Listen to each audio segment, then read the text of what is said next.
அது என்னமோ தெரிலங்க. ஆன்லைன்ல வந்துட்டு ஏதாச்சும் ஒரு ப்ராடக்ட் ஆர்டர் போடணும்னு நெனச்சா, அத பார்த்து பார்த்து அப்படியே விஷ் லிஸ்ட்ல போடுறதோட சரி, ஆர்டர் வந்து போடுறது பார்த்தீங்கன்னா, கொஞ்சம் டிலே பண்ணி தான் போடுவேன். அதுலயும் பாதி ப்ராடக்ட் பார்த்தீங்கன்னா, பார்க்குறதோட சரி, இப்போ வரைக்கும் ஆச்சு நான் அத ஆர்டர் போடவே இல்ல.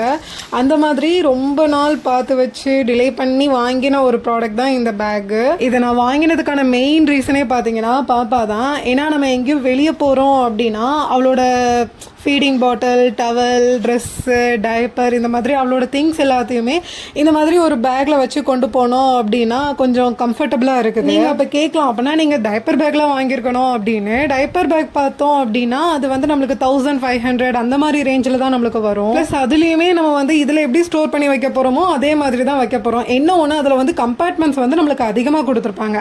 அண்ட் எனக்கு பார்த்தீங்கன்னா ரெண்டையும் யூஸ் பண்ணுறப்ப அவ்வளோ பெரிய டிஃப்ரெண்ட் இருக்குன்ற மாதிரி எனக்கு தெரியல. அதனால நான் இந்த பேக்கை நான் வாங்கிட்டேன்.